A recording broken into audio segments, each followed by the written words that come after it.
Now, the first thing that's going to happen is you stop making revenue because your business stops. Cyber attacks today against small businesses are targeting small business endpoints. They were initiating false wire transfers for their bank accounts to the AP departments. You're attacked, you're hacked, your partners are exposed, they sue you, you got to pay legal fees, you probably got to pay a settlement.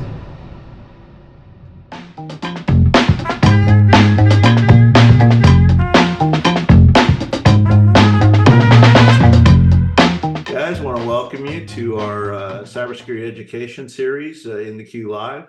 My name is Robert Trimath. I'm CTO for AIO Integrations. It's something I do as an educational basis. Every couple of weeks, we do it as kind of an open forum to kind of anybody who wants. It could be business owners, professionals, other people in the business.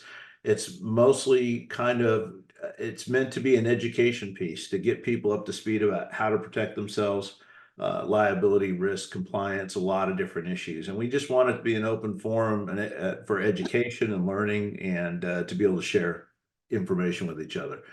Going to go ahead and get started. Thank you guys for being here. I can hear you're not sure what the issue is. Okay, that's clarity. Yep, we'll have it out for you to, we'll have a recording out. So if you want to get back there, but I'm going to look out for questions for you. Okay. So just use the raise hand thing and I'll look out for you if you send a question in via chat, and I'll make sure we see it. Okay.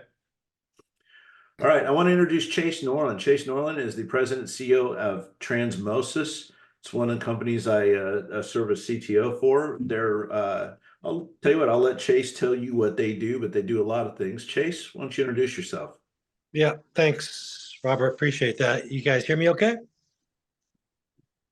Yeah, we can hear you.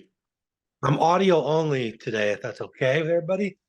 And we'll keep this pretty open and interactive. So any questions as we go through this, just fire away, either verbally or in the chat, whatever you like. So as Robert said, I'm the CEO of Transmosis. We're a leader. We've been around, started in Silicon Valley about 6 years ago. We're a leader in training cybersecurity analysts throughout the United States. And in doing so, we recognized there was a big gap in the market a few years ago, which turned out to be very true, which is that small micro businesses are the number one target for cyber attack today. They are also the least protected. And if you look at the majority of solutions in the market, the majority of cybersecurity software companies do not service the micro business market, which is really crazy, because we're talking tens of millions of micro businesses, companies typically under 100 employees that are out there, flying in the wind with very vulnerable financially, which we'll talk about today, no significant enterprise protection, and no cyber insurance. So we went out specifically to solve that problem, and we launched a new product in the channel last year called esure.ai. You can check it out on your computer now. It's esure.ai. Very unique solution that is an all-in-one product that provides enterprise protection for small micro business endpoints. We'll talk about why that's so important in a minute. Provides a 24/7 security operations center, or a SOC, and $1 million of included pre-approved cyber insurance, which is increasingly a big deal today because it is getting harder and harder for small businesses to get approved for cyber insurance. And if they are approved, which is also very difficult, if they're lucky enough to get approved, you're talking very expensive premiums because premiums are way up.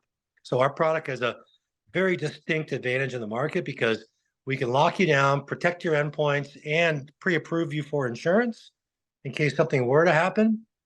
So you can lock that in a easy monthly subscription model. So that's us. RT, anything else you want to add to that, or shall I just kind of dive into the overview here? Let me unmute myself. Would like you to talk specifically about, and what we want to talk about today is what the risks are. The financial side of it, as far as liability, third-party liability, compliance failure, what that means to a small business, and how dangerous it can be if a breach does occur. Yeah, that's exactly why we built this. And there's a couple stats that are important. Well, first, of course, is that small micro businesses, typically small businesses under 100 employees, they're the number one target for cyber attack. They are the least protected, for the reasons I described. The industry really does not service them very well. State of the art for protecting a small business today is like a consumer antivirus, which is really crazy. The majority of these cyber attacks today against small businesses are targeting these small business endpoints, meaning desktop laptops, usually in a remote work environment. So endpoints are where these work, your employee computers essentially are where the majority of all this financial liability lives for your small business. So on those employee computers, of course, are very sensitive information that can be stolen, ransomed, extorted, etc.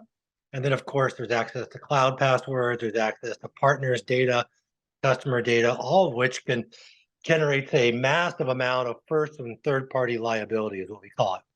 So there's tremendous first and third party financial liability that small businesses carry today that they are not aware of. And what happened was, essentially over the last 5 or 10 years, everything has gone digital, as we all know.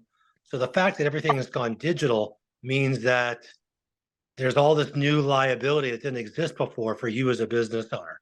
And there's a big chunk of that liability is living in your employee computers or endpoints. And so if you look at that, you're talking 7 figures plus of liability. We'll break out what that liability looks like here. So if you're a small business owner, you got employees with computers, you are today carrying over 7 figures of financial liability just by having employees with computers. If they're working from home, it's even more dangerous because there's very little defenses in the home. The liability, and this is very important because 83% of these micro businesses have no cyber insurance. So these small micro business owners are operating without knowing how incredibly financially vulnerable they are. That vulnerability is broken out into 2 big buckets. The bucket 1 is called first party liability. Bucket 2 is called third party liability. First party liability is, okay, you're a small business owner, you got these remote employees, etc. You are directly attacked. You are ransomed. You are likely going to have to pay the ransom. These ransoms are now extortion events. So what that means is if you do not pay the ransom, it's not that we're just going to keep you shut down, but we are going to let all of your customers know that you were attacked, you were breached. So that is going to generate a lot of additional first party liability, meaning not only do you got to pay the ransom, but now if you don't pay it, your customers are going to find out, and 50% of them are going to drop you instantaneously. So you're going to lose customers. There's going to be a significant reputational damage. That's called first party liability. That's in the multi 6 figure. So that's first party liability in your small micro business. The third party liability means, okay, you're attacked and your partners are compromised. That can be customers, that can be business partners, that can be large vendors, bigger businesses, of course.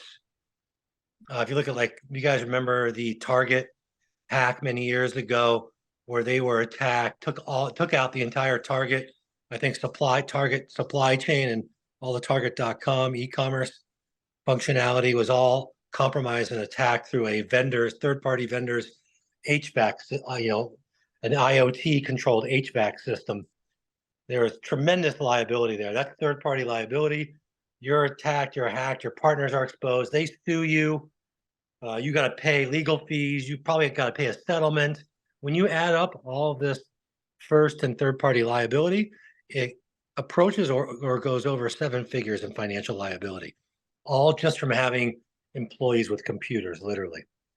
So that is very obviously a huge problem. And when you look at existing solutions in the market, there is nothing out there. These solutions in the market to protect your endpoints are generally sold to larger companies.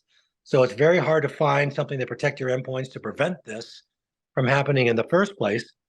And then, of course, you can go out and get standalone cyber insurance, but that is now increasingly difficult to get approved for. And if you are approved, those premiums are incredibly expensive today. Average premiums now for like a 30-person micro business, like a law firm or something like that, expect to pay $10,000 to $15,000 per year. It's pretty high. So that's if you're lucky enough to be approved for that. That's $1,000 a month or more just for classic cyber insurance.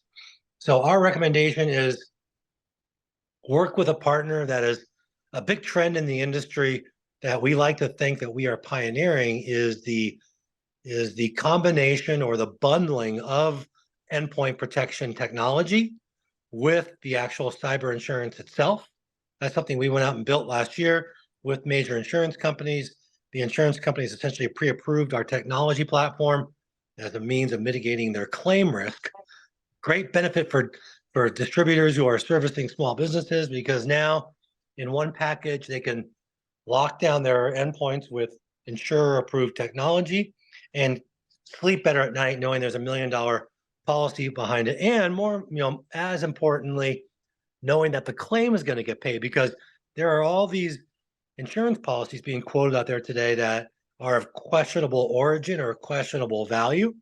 So we believe there is a potential avalanche of cyber insurance claims that could be coming that are not going to get paid by the insurers for whatever reason. You see these long insurance premium agreements with all these carve outs. Sorry, you didn't have MFA. We're not going to pay your insurance claim. So even if you are insured, it's not a given that that claim is going to get paid. So you want to go with something that's combined the two, that's combined the technology, and that technology been approved by the insurer, and all that's wrapped in a nice package for you as the small business owner. And of course, we sell all this through our channel partners and distributors, not to be self-promotional. But the problem we're solving, of course, is locking down those endpoints and having a backup insurance plan in place if those are compromised. Can I add something to that real quick, Chase? Yeah. And I want to kind of apply this so we've got people from different businesses here, and I'm going to use Michael. Do you mind if I kind of, you said you're an accountant, correct? Where this comes into somebody like you is, number one, if you do have insurance, what Chase is talking about is they put a lot of fine print in these policies now, and we're actually pointing these out to people. One, if it's that, one of the big factors is if it's in any way related to a state actor or a sponsor of terror, they basically claim it an act of terror and they won't cover it. So also what he was talking about MFA, a lot of that's required across the board. If they find even one account that's not using MFA, they won't pay the claim. They're requiring cybersecurity awareness training across the board on a regular basis now. There's a lot of small print, and it's funny how many people we get in conversations with these companies, and we point this out and they go, no, that's not possible. But then they go back and they come back and they go, oh, you're right. I didn't read that. They're getting taken to the cleaners, and they're basically finding, insurance companies are in the business to, make money, collect claims that are, not pay claims, but collect premiums. So yeah, hey, I can hear you now. Oh, it's me, Chase. Oh, okay, that was Chase. Okay, sorry. I saw Michael's mouth move when you said that. I thought I heard him for a minute. So it's very, very important that having some kind of an insurance policy and something that doesn't have a lot of these prerequisites around it is very important. The other thing I was going to mention here is compliance, which is something that, since you're an accounting firm, you have compliance issues you have to worry about, right, Michael? Things like HIPAA, you're dealing with social security numbers, you're dealing with tax records. Depending on the type of accountant you are, you might be doing business records. So the third party liability part is really important, because if you got breached, and let's say that you have 100 businesses you do work for, and you got breached. Well, the first part of most of these breaches is they copy the information now. Before they even make you aware they're there, they are usually in there for quite some time finding the best way to hurt you. And that means they have already copied your data. Because if you don't pay to unlock it, it's a double-edged sword. Now they're going to sell it and expose it. Now that brings on compliance issues. That's a whole nother ballgame, because there are 4-figure fees attached to every single HIPAA violation that's done. And if you got 100 clients and you have 100 of those exposed at $5,000 a client, that's a nice little chip fee right there. And that's not something most businesses can just pull out of their pockets and absorb. It usually puts you out of business. And Right. so these are the kind of things that we're trying to help make business owners aware of, is there's a lot of liability. There's a lot of third-party liability, because now not only do you have that compliance part, but let's say that one of the information from your hack leads to a couple of your clients getting hacked or their identities getting stolen. Now they come sue you. Now you've got third-party lawsuits to deal with. Oh yeah, it's like a stack of Legos, man. You're not Legos, but dominoes. It just falls over on you, and it becomes a lot bigger thing than you ever seen. And in our trade, our motto in our company is, it's a lot harder to fix the airplane after it's crashed. Yeah. Prevention Well, is the best way. that's exactly right. That's all accurate what Robert just described. So anyway, And I wanted to kind of apply it to at least one of you guys out there who's got a business that could very easily be susceptible to something like this, and kind of demonstrate how that effect works. Anyway, go ahead, Chase. no, that's right. We have lots of law firms and accounting firm clients where they're carrying a lot of sensitive data on customers, very valuable data. And that's exactly right. There's tremendous exposure there. The problem, like Robert said, is that a lot of these, even if you are getting a cyber policy, they're called carve outs. There's, these policies are so long, it's very hard to decipher. And it's very hard to decipher if you're in compliance or not in compliance in terms of being approved for a claim. That's why one of the biggest trends in the industry, we like to think we're pioneering, is this bundling of the technology package itself with the insurance. It's a win-win for all parties. The insurers love it because they get to set the bar very high for what they believe to be the standard protection that they require to reduce their amount of claim risk.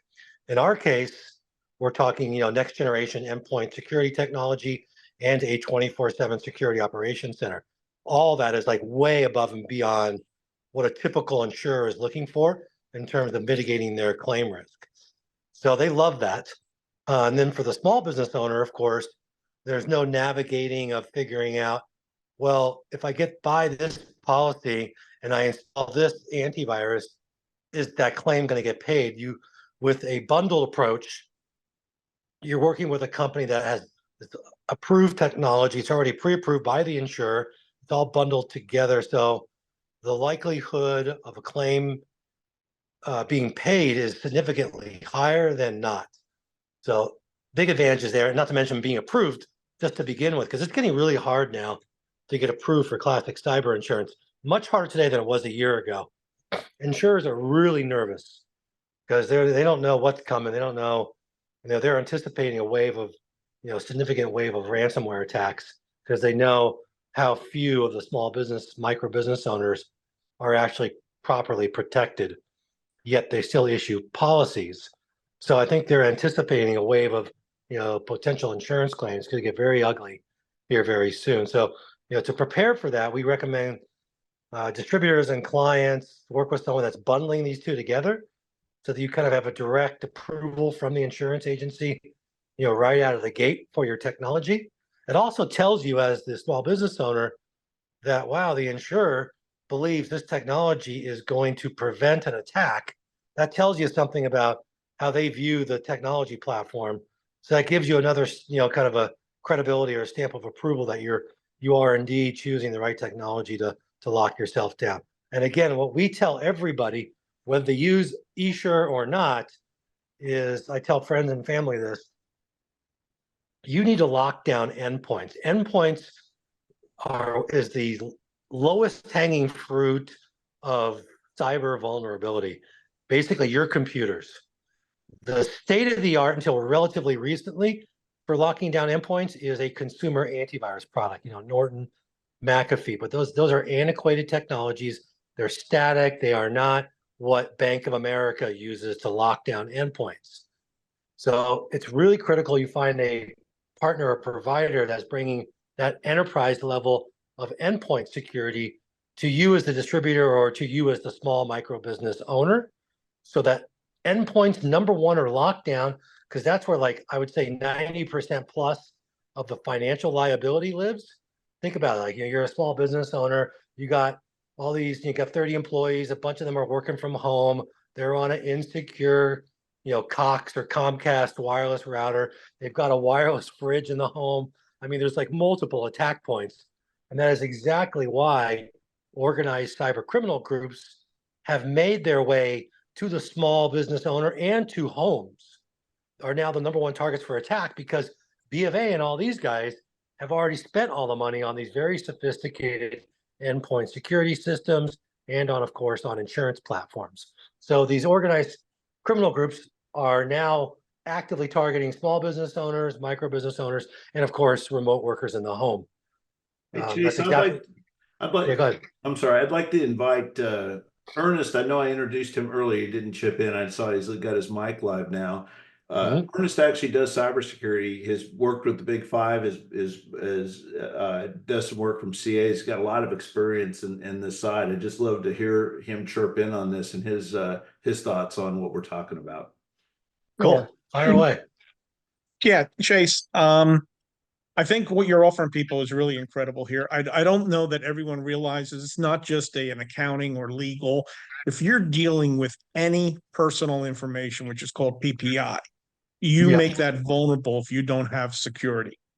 I've worked with small companies, startups, and the biggest problem is for them to come up with a real security strategy. And it's not like you need to write the Bible on security, but VPNs and not sharing administrator passwords, the multi-factor is big now. I was at a security summit last week, and they were saying that it looks like all the rules for passwords are going to go from 90 days to 30 days. So you have to make sure all your employees, you have some enforcement in there so that those are changed within 30 days. What you're saying about the insurance and your product sounds really nice, because like I've been in the enterprise space, and we have to get people to do the audits, the security checks. We had our own tools to monitor for security breaches or questionable activity, right? Whether it was employee based or whether it was nefarious actors working out in the real world. And I was at one of the summit items in the security. They were saying that now there is a RAS product. So we're all familiar with SaaS, software as a service. They now have ransomware as a service. Yeah, so exactly. Whether there's a disgruntled employee or someone that's competitor, they can go use these tools to try to attack you, to damage your business so that they can survive or take your business. Like you were saying, if you get breached, these people are going to let your customers know. So the big thing is really securing your data, right? And securing how your people work. The cloud has really made things more available. I like cloud products. And when you have AWS or Azure, they have their own security tools that help you keep the bad guys out of your network and your servers. But when you get down to the user level with your product and VPNs and things like that, that's where you're talking about really hardening your data, right? Because anyone that's using your data to do their job, they need to be able to access the data and perform their job so that the company can make revenue. If someone hacks you or does something for ransomware, now the first thing that's going to happen is you stop making revenue because your business stops. Now you're figuring out how to recover. What's recovery? 1 day, 2 days, a week, a month? Right. And for MDM, that was 10, 12 days at $10 million a day. Yeah, no, and like I said, I've worked for Fortune 500s, and you have just one department down, you could be losing $50,000 an hour. And the other thing with that is the compliance across the board, right? So we're talking security compliance, but if you take credit card data, that's PCI. If you have financials, you got to worry about SOX. If you have the personal information, just regular personal information, someone's driver's license, passport number, that's PPI. And then HIPAA goes into the medical. And if you're dealing with HIPAA, they want to see that you're logging who is touching those files. Which of your employees touch them? Have they been HIPAA trained? And is their role a appropriate for seeing that data, right? So if they're Right. just somebody that's doing You the guys would billing, be so surprised. We use an enterprise class SIEM, and we do compliance testing. And a lot of times when we bring on a new client, we will just, roll out our SIEM client in there and do a compliance test. And you'd be surprised. I don't think I've ever found a client yet that scored above 60% compliance right off the yeah, bat. I mean, just no. there's so many violations that they're not even aware of. And most people have IT firms that have just been, or, people servicing that either don't know or just lax. Well, and a lot of companies have an IT guy, and he's just a guy, Yeah. right? And it's unfortunate because how many Yeah. hours can a guy put in? Right. And I mean, the security world has changed dramatically. When I first started dealing with the security world, it was network, right? Make sure you got the network fortified, create DMZs, create ACLs, and limit who could get where. The web page was locked down.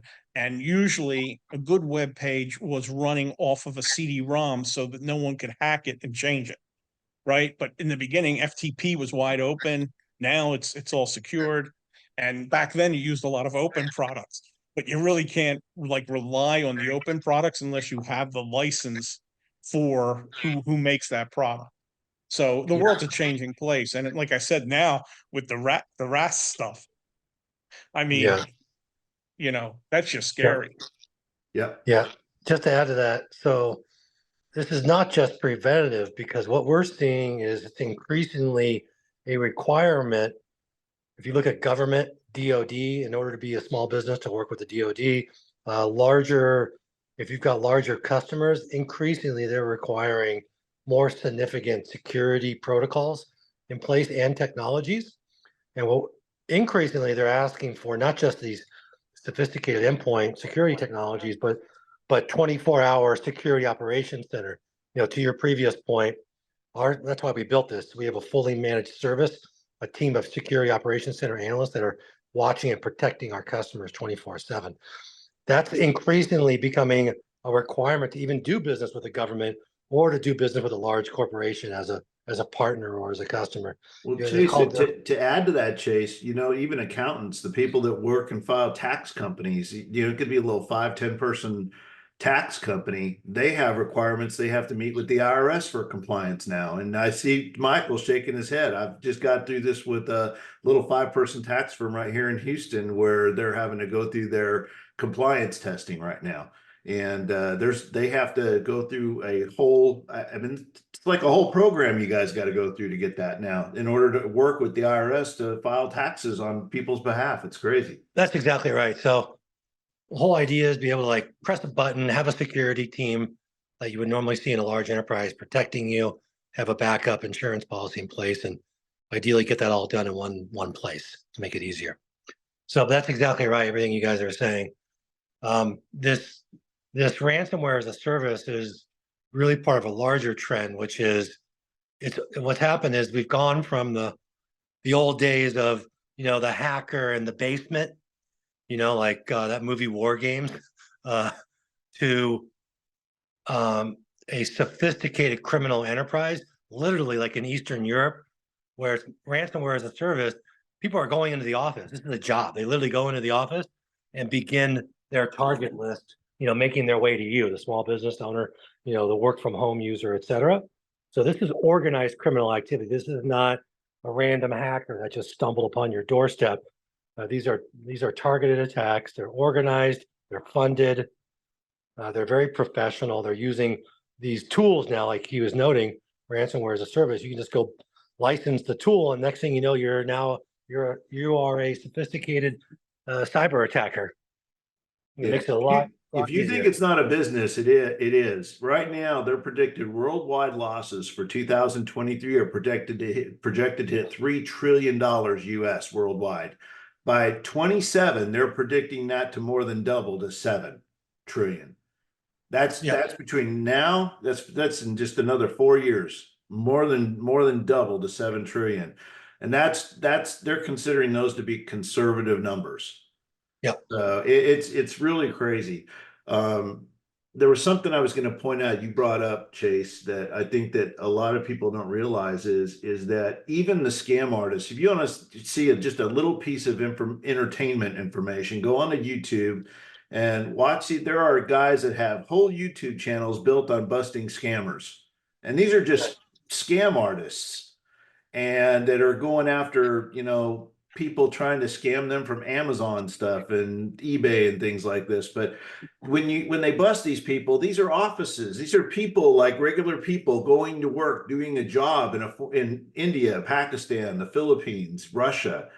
And it's a business. In the hacking side, it's even more so, because they're employing professional hackers worldwide as a profession and pooling their resources to go after very targeted infrastructure. So when they find somebody, when somebody goes to them and says, "Hey, I got a target," they're earning that. They're basically, validating that target and say, "Yeah, the target's worth a few $1,000,000. Yeah, we think we can get this much ransom, and we're going to take 25% of that for doing it for you." And then they use their resources to carry it out with the information that the disgruntled employee, or whoever Ernest was talking about earlier, is just giving these people to give them access. So they're basically, without any effort, they're getting the resources of a huge enterprise criminal organization to go after you. Yeah. And just to keep So- in mind, when Yep. Sony was hacked a couple years ago, that was a disgruntled employee that stole Yeah. data. And Yeah. that was significant. Yeah. Yeah, exactly. So, to really dumb it down, this liability has snuck up on small business owners. And the reason is most small businesses now have employees that use computers. In the old days, employees didn't have computers. No, not everybody had computers. Just by having computers, what we call endpoints in the industry, that all of a sudden just overnight equals liability. Business owners don't know that. They don't know that by giving an employee a computer, that's now creating financial, $500,000 worth of financial liability for their small business. They just don't know that. Most people don't know that. And something to add to that is you're talking about endpoints. Endpoints are not just computers anymore. You got to realize these things, these cell phones, there are 100 times more of these out there than there are computers. And if you think about the average employee that's accessing, let's take an accounting business. Let's say, Michael, I don't know how many employees you got. Let's say you got 10 employees. Every one of those employees has a cell phone accessing your network, I'll bet, and possibly a tablet. They're not accessing your wireless network.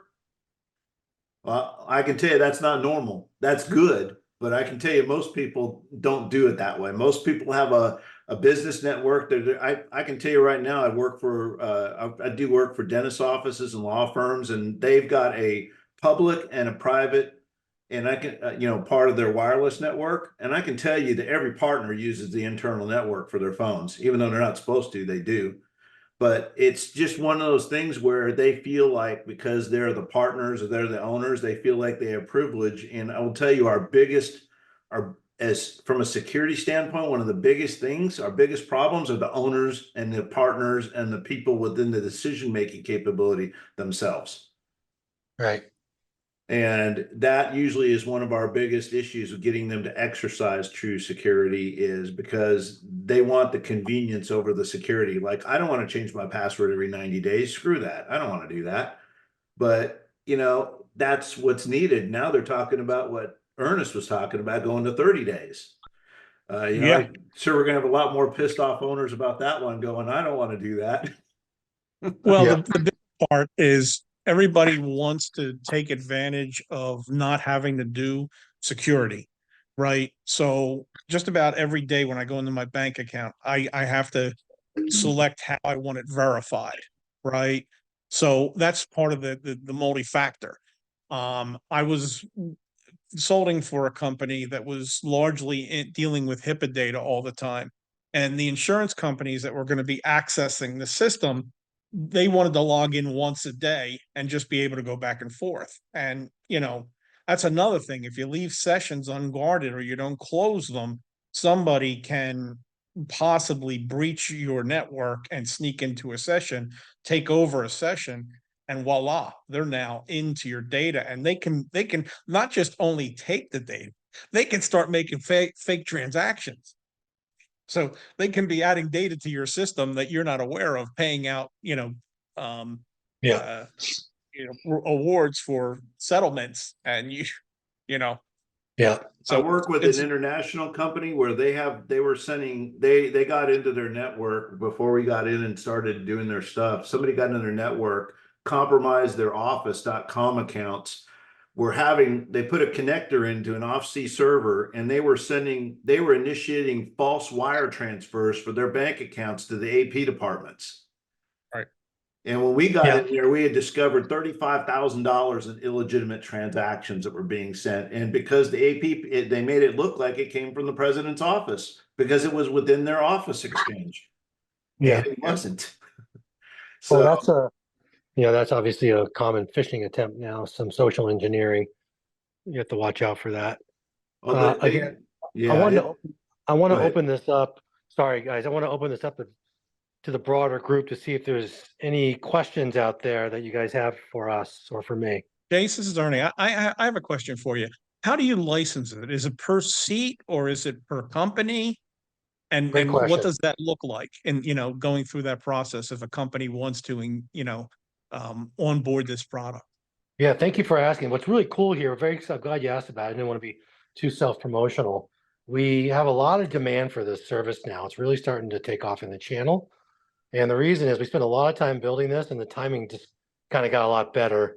We're the only company out there with that pre-approved cyber insurance that's bundled with this endpoint detection and response technology you would normally see in a large business.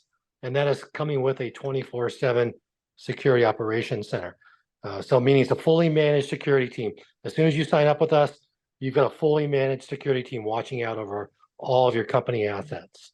I would say right now, how we are selling it right now is on a monthly, everything's included on a monthly subscription model. It is sold on a per endpoint or per device, per desktop, per laptop, per month basis. What's really exciting about it is we really position this more as which it is, it's more of an insurance product with the pre-approved technology, of course. And that's a really different way of selling it because this is part of the problem why you don't see enough small businesses protected. The small business owner knows nothing typically about cybersecurity technology. So they're not going to be able to say, oh, your endpoint security is better than these guys. They don't know. And so, but what they do know, they know a lot about liability, and they know a lot about insurance because they have to pay insurance. So we take a very unique angle in positioning and selling this more as a bundled insurance product with the technology that's pre-approved by the insurer. It makes for those of you out there that are distributors, it makes for a much faster and successful sale process when distributing that to your small business customers. It's nice. It's nice that there's no contract. It's month to month. It basically it's self-service. They up to what is it, 20 endpoints, I think, on the business side on the site, Chase. And then if they want to go larger than that, they can go direct into the company for price quotes for that at that point. Yeah, essentially so our whole vision is like to fully Robert and his team have helped us automate a lot of this successfully. So essentially now, if you're a small micro business under 20, you can now purchase everything I just described online, point, click, install, activate insurance. Even now we launched a home product for consumers because we don't believe that LifeLock, Norton LifeLock, and McAfee are enough to protect you as a home user, and it's not because it's an old antivirus technology. LifeLock is an old, it's protecting identity theft. It's not insurance. LifeLock and those guys like to present in this marketing that it's like an insurance product, but it's really not. It's an identity theft product. What's funny is the guys who started LifeLock don't even own it anymore. They got sued so much they ended up selling it to Norton because they got hacked. Remember the guy that came on? He put his social security number out there and said, "Hey, I welcome you. Come hack me. Here, I'm a big target." Well, that didn't work out so well for him. Didn't he get sued? Didn't he get sued a couple of times? Yeah, it didn't work out very well. So yeah, so we just launched this. If you go to esure.ai, it defaults to our home consumer product. We're the first cyber insurance product for the home to protect you in the home, which is really pretty cool. It comes with, you can buy $1 million of cyber insurance for your home. And of course, for the small business, all that's automated. You can just contact us if you've got customers over 20 endpoints, or contact Robert's firm. Very exciting because we're out there protecting and helping these small micro business owners who are having a tough time right now with inflation and all the COVID crap that was going on. I'm going to bring something up too, and that's because everybody thinks that cybersecurity is just the endpoint protection, but it encompasses everything. You guys need to be looking at cybersecurity awareness training. You need to be learning how to recognize phishing. You need to be teaching your employees this. You need to have good backup and disaster recovery, something that's preferably cloud-based and what we call immutable storage. What that means is it's storage that hackers can't touch. A lot of people think OneDrive and Dropbox and things like this, iCloud is backup. Those are file sharing services, and they get infected with that stuff just as easily. In fact, they spread more of it than you would imagine. We've seen law firms where the partners use Macs at home, brought in infected PDFs, put them in their Dropbox, and then their secretary using Windows at the office picked it up and infected the entire business network from it. So those are file sharing services. Don't confuse them as backup services. And a hard drive that's connected to or a thumb drive that's connected to your system is not an adequate backup. That's just, you can call it a snapshot, but it's not really what we consider to be adequate backup. So a cloud-based immutable storage backup system is what you should be using, and they are affordable. The solutions are out there. We sell one. AIO has one that's off the cybersecurity page you can look at off the group. So yeah, if you guys ever want to know about that, feel free, just direct message me. I'll be happy to point you to any of those products. Both Chase's, our product that we do, we are an MSP as well. But our aim through this is to basically, it's in our market, there's not enough owners that come out and ask the technology people about what they do. If you're sick, you go to a doctor, you get professional advice. Most owners, when it comes to technology, usually try and wing it. When it comes to cybersecurity, they try and wing it, or they use the advice of a friend, somebody they know. Well, that's really not adequate. It's not very smart. If you've got cancer and you want a cure, are you going to the cheapest doctor you can find and saying, cure me? You're going to the professional who is going to do a good job and fix you up and give you the best shot at having a life and protecting your life, not the cheapest thing you can find and to get by. And people have to start looking at it that way. They need to start dealing with professionals who do this for a living. You're not going to take your automobile that needs to be fixed. You're not going to bring that to the dentist. Right. Probably not going to get the desired outcome you want. That's exactly right. A good analogy there is thinking you're safe with antivirus, which is not the case. No, or thinking you're safe against hackers. Yeah, thinking you're safe with identity theft, not the case. So anyway, I want to open up any other lingering questions out there for me or for us. Yep. Yeah, it's earning again. What's the user experience like? So you're monitoring 24/7. If you find something, you're going to correct it and you're going to let me know. I'm getting weekly, monthly. What kind of reporting am I getting?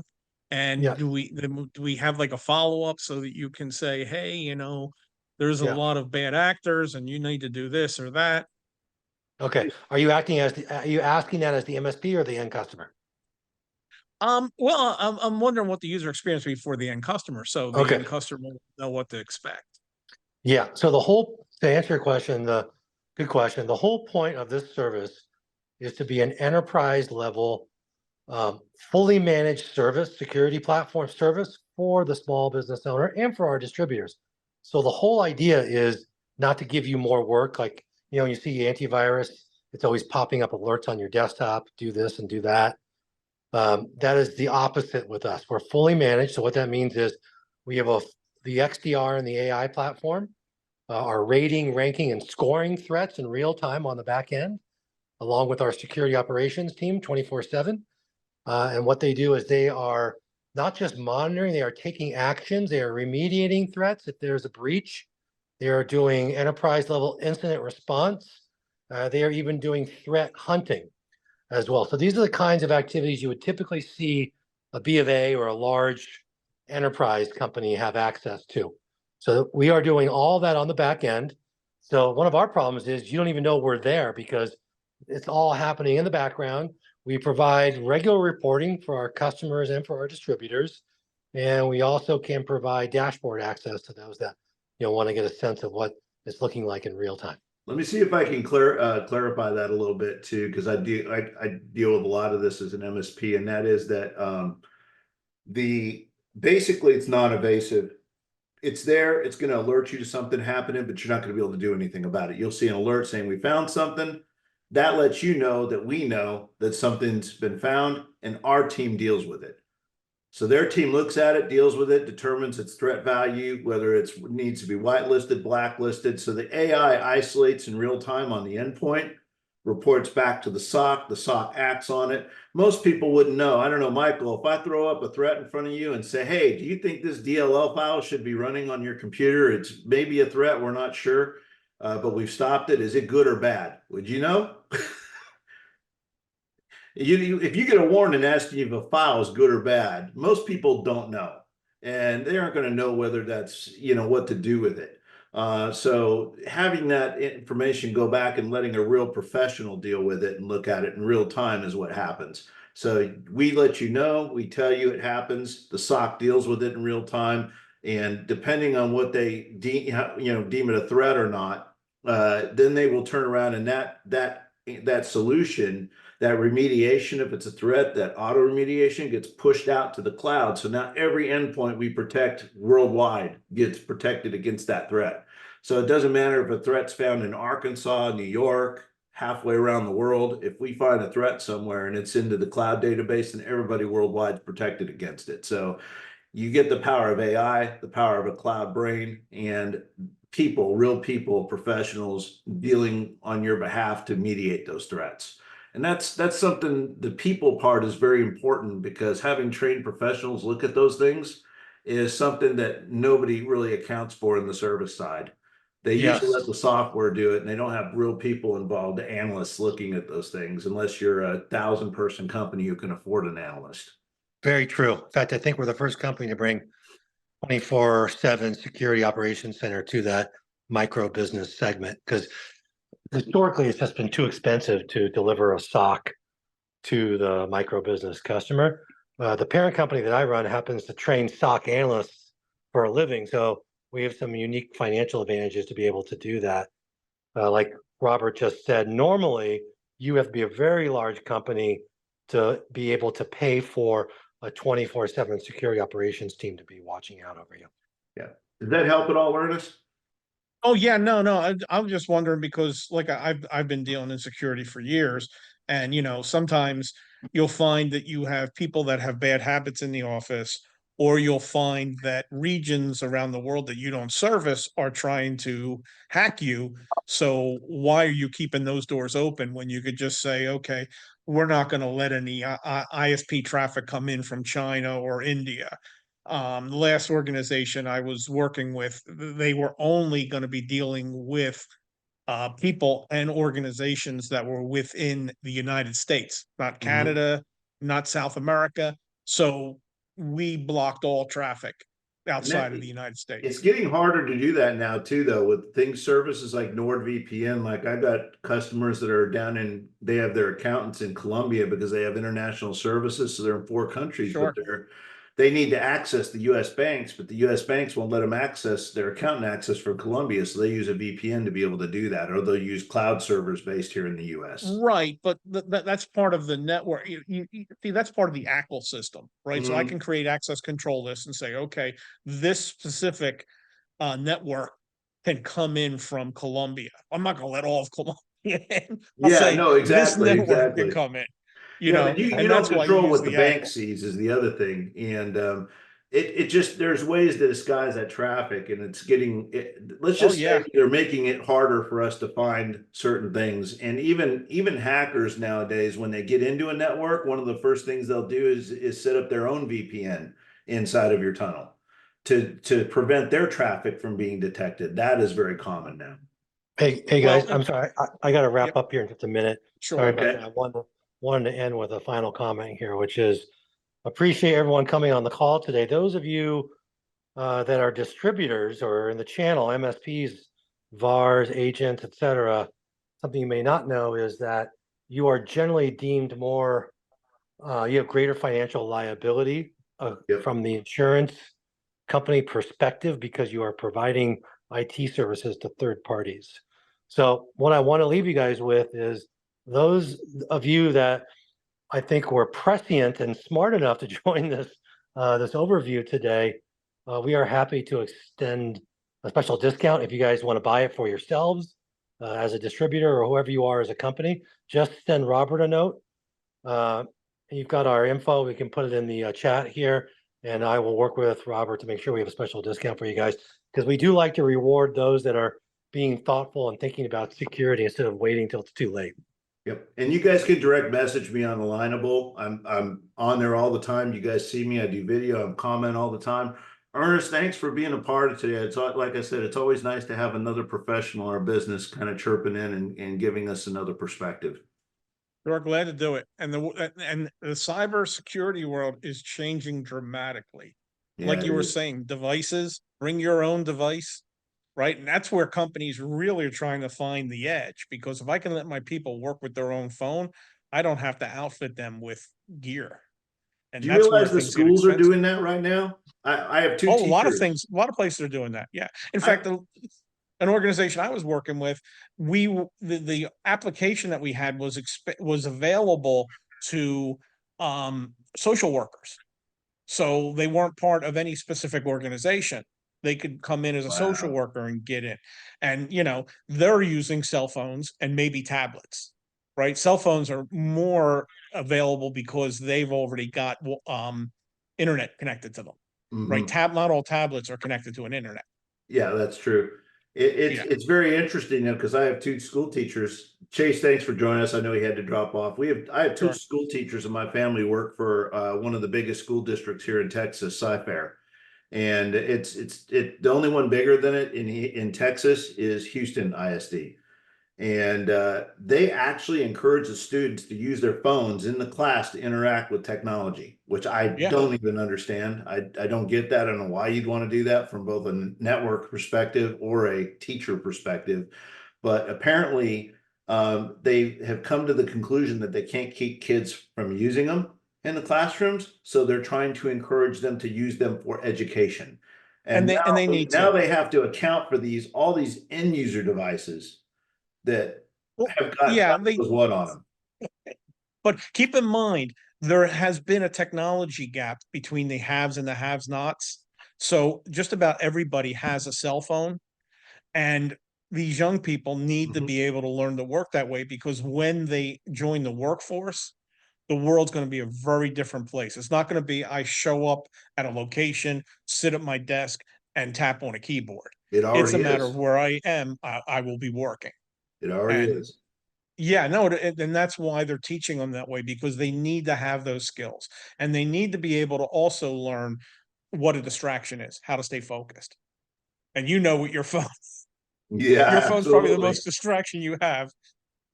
Absolutely. Hey, Michael, hey, thanks for joining us, Michael. I appreciate it. Sorry we couldn't get your audio going, but definitely look forward to having you. We do this every 2 weeks. We're going to skip Christmas. We'll be back in January, and Ernest is going to be talking about having a security response plan and some things like that in January. So look forward to having him help us out with some content here on the channel next year. Have a happy holiday, all right?